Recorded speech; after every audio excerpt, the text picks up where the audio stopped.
প্রেগনেন্সিতে কোন দিকে বেশি ঘুমোতে ভালো লাগে, ডান দিকে নাকি বাম দিকে? প্রেগনেন্সির সময় কোন পজিশনে ঘুমানো উচিত, কোন পজিশনে ঘুমোলে বাচ্চার ক্ষতি হতে পারে, কতটা ঘুমানো উচিত এবং কোন সময়ে কিভাবে ঘুমাবেন, এই পুরোটাই বিষয়ে জানা অত্যন্ত গুরুত্বপূর্ণ। আজকে ভিডিওতে এই বিষয়ে আলোচনা করব। নমস্কার বন্ধুরা, দেশকোণ পঞ্চুর আরেকটি নতুন ইনফরমেটিভ ভিডিওতে সবাইকে অনেক ওয়েলকাম, অনেক অনেক ভালোবাসা।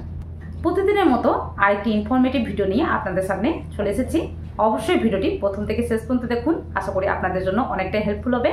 এবং অবশ্যই যারা প্রেগনেন্ট রয়েছেন তাদের কাছে অবশ্যই শেয়ার করে দিন। এবং ভিডিওটি যদি ভালো লেগে থাকে তাহলে অবশ্যই লাইক, কমেন্ট, শেয়ার করে আমার চ্যানেলটিকে সাবস্ক্রাইব করে আমার পাশে থাকবেন। তো চলুন ভিডিও মূল বেশি যাওয়া যাক। তো সাধারণত প্রেগনেন্সিতে কোন পজিশনে ঘুমোতে ভালো লাগে, ডান দিকে নাকি বাম দিকে? তার আগে জানা উচিত প্রেগনেন্সির সময় কোন পজিশনে ঘুমানো উচিত, কোন পজিশনে ঘুমালে বাচ্চার ক্ষতি হতে পারে। দেখুন, প্রেগনেন্সিতে অনেক প্রেগনেন্সি মাতা রয়েছেন যারা কিন্তু জানেন না যে প্রেগনেন্সির সময় কোন পজিশনে ঘুমালে বাচ্চার কি কি ক্ষতি হতে পারে। অনেক প্রেগনেন্সি মাদার বিশেষত এই সময় ভুলভাল পজিশনে ঘুমানোর জন্য বা ঠিক সময় ঠিকভাবে না ঘুমানোর জন্য বাচ্চার বৃদ্ধি না পাওয়া বা বাচ্চার ওজন কমে যাওয়া, বাচ্চার ঠিকঠাকভাবে ডেভেলপমেন্ট না হওয়া বা বাচ্চা কিন্তু সময়ের আগে প্রসব হয়ে যাওয়া, এইরকম কিন্তু বিভিন্ন ধরনের সমস্যার সম্মুখীন হতে হচ্ছে। তো সাধারণত প্রেগনেন্সির সময় কিভাবে ঘুমোচ্ছেন, কতটা ঘুমোচ্ছেন এবং কোন সময় কিভাবে ঘুমোবেন, এই পুরোটাই কিন্তু জানা অত্যন্ত প্রয়োজন। তো চলুন প্রথমত আগে আলোচনা করি সাধারণত প্রেগনেন্সির সময় কোন পজিশনে ঘুমানো উচিত এবং কতটা ঘুমানো উচিত। দেখুন, প্রেগনেন্সির সময় ঘুমানোর যে বেস্ট পজিশনটি হলো সেটি হলো লেফট সাইড। কেন? এর কারণ হলো প্রেগনেন্সিতে বিশেষত আমাদের যে বাচ্চাদানি রয়েছে সেটা কিন্তু বাচ্চার আকার বৃদ্ধি পাওয়ার সঙ্গে সঙ্গে আস্তে আস্তে করে বৃদ্ধি পায় এবং আমাদের পেটেও কিন্তু আস্তে আস্তে করে বৃদ্ধি পায়।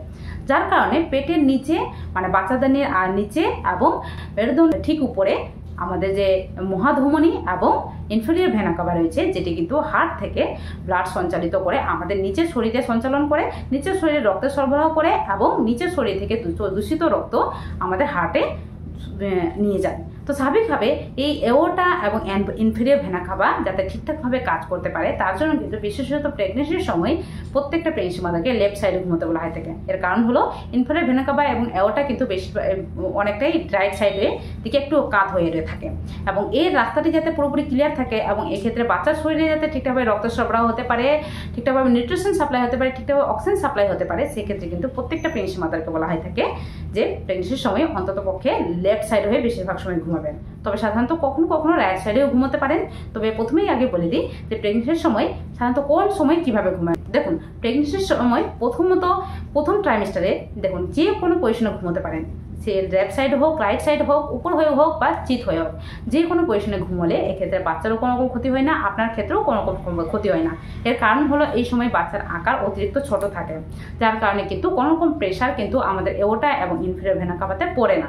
কিন্তু প্রেগনেন্সির সেকেন্ড ট্রাইমেস্টার যেটা হয়ে থাকে, এই সময় যদি উপর হয়ে ঘুমানো হয়ে থাকে বা চিত হয়ে ঘুমানো হয়ে থাকে, সেক্ষেত্রে কিন্তু আপনার ক্ষেত্রে বিভিন্ন রকম সমস্যার সৃষ্টি হবে। এক্ষেত্রে বাচ্চার শরীরে ঠিকঠাকভাবে রক্তের সরবরাহ হবে না, রক্তের সঞ্চালন হবে না, ঠিকঠাকভাবে নিউট্রিশন সাপ্লাই হবে না, ঠিকঠাকভাবে অক্সিজেন সাপ্লাই হবে না, সেক্ষেত্রে বাচ্চার গ্রোথ ঠিকঠাকভাবে হবে না। তো অবশ্যই প্রেগনেন্সির সেকেন্ড ট্রাইমেস্টার যেটা করবেন, কখনোই চিত হয়ে ঘুমাবেন না এবং উপর হয়ে ঘুমাবেন না। এই সময় পেটের আকারটি আস্তে আস্তে বৃদ্ধি পেতে শুরু করে এবং বাচ্চার আকারটিও বৃদ্ধি পেতে শুরু করে। তো অবশ্যই এই সময় লেফট সাইডে ঘুমেন, কিন্তু কখনো কখনো যদি চিত হয়ে ঘুমান তবে বেশিক্ষণ ঘুমাবেন না। এক্ষেত্রে আপনার ক্ষেত্রে বিভিন্ন রকমের সমস্যার সৃষ্টি হবে, যেমন আপনার ক্ষেত্রে গ্যাসের সমস্যা হওয়া, আপনার ক্ষেত্রে কোমরে ব্যথা হওয়া, পা ফুলে যাওয়া, এরকম কিন্তু বিভিন্ন ধরনের সমস্যা দেখা দিবে এবং বাচ্চার গ্রোথেও কিন্তু সমস্যা দেখা দিবে। এবার আসি থার্ড ট্রাইমেস্টার। দেখুন, প্রেগনেন্সির থার্ড ট্রাইমেস্টার যেটা করবেন যে এই সময় সবসময় লেফট সাইডে ঘুমাবেন অথবা কখনো কখনো রাইট সাইডেও ঘুমাবেন। তবে এই সময় কোনো মতোই উপর হয়ে ঘুমাবেন না। যেটা বললাম, প্রেগনেন্সিতে একদম পুরোপুরি উপর হয়ে ঘুমানোটা অ্যাভয়েড করবেন। এর কারণ হলো বিশেষত প্রথম ট্রাইমেস্টারে যারা উপরে ঘুমাতে পারেন বললাম ঠিকই, কিন্তু এই সময় উপর হয়ে না ঘুমালেই কিন্তু বাচ্চা এবং আপনার ক্ষেত্রে সেফ ধরা হয়ে থাকে। এবার থার্ড ট্রাইমেস্টার যেটা বললাম যে এই সময় পেটের আকার যথেষ্ট বৃদ্ধি পাওয়ার কারণে কোনো মাই তো আর উপরে ঘুমোতে পারেন না। তবে সাধারণত এই সময় প্রেগনেন্সি মাদার সবসময় লেফট সাইডে ঘুমাবেন এবং যদি লেফট সাইড হয়ে ঘুমোতে না পারলে রাইট সাইড হয়ে ঘুমোতে পারেন। তবে এক্ষেত্রে যেটা করবেন, পিলো ব্যবহার করবেন। পিলো ব্যবহার করলে অবশ্যই পেটের নিচে একটা পিলো রাখলে যেটা হবে যে আপনার ক্ষেত্রে বাচ্চা ঠিকঠাক থাকবে এবং যে ইনফেরিয়র ভেনা কাভা এবং এওটার মধ্যে ঠিক ততটা প্রেশার পড়ে না। এক্ষেত্রে বাচ্চাটিও ঠিকঠাক থাকে এবং বাচ্চার শরীরে ঠিকঠাকভাবে রক্ত সরবরাহ হয়ে থাকে। এবারে যেটা বলি যে এই সময় চিত হয়ে ঘুমালে কিভাবে ঘুমাবেন। দেখুন, লেফট সাইড এবং রাইট সাইড হয়ে ঘুমোতে ঘুমোতে অনেক প্রেগনেন্সি মাদার এই সময় ক্লান্তি বোধ করেন। সেক্ষেত্রে কিন্তু কখনো কখনো চিত হয়ে হতেই পারেন।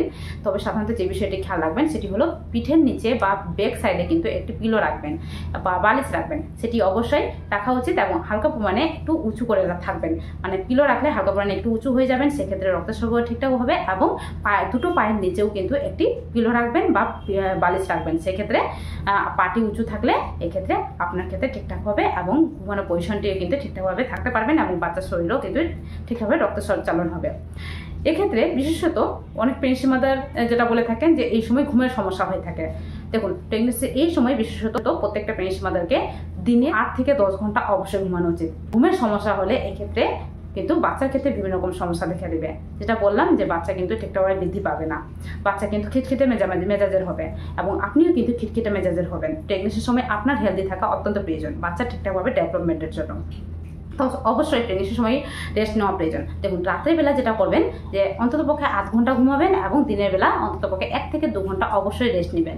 সেক্ষেত্রে এই সময় অনেক প্রেগনেন্সি মাদার বলে থাকেন যে এই সময় যদি ঘুমানো হয়ে থাকে সেক্ষেত্রে রাতের বেলা ঘুম আসে না। সেক্ষেত্রে যেটা করবেন যে এই সময় দিনের বেলা না ঘুমোতে পারলেও শুয়ে থাকবেন, তবে কখনোই মোবাইল কোনো ধরনের স্ক্রিনিং অন করে কিন্তু থাকবেন না বা মোবাইল স্ক্রলিং করবেন না। এক্ষেত্রে কিন্তু আপনার বাচ্চা কিন্তু ঠিকঠাকভাবে ব্রেন ডেভেলপমেন্ট হওয়া থেকে শুরু করে বাচ্চা কিন্তু খিটখিটে মেজাজের বা রাগী মেজাজের এগুলো কিন্তু হতে পারে।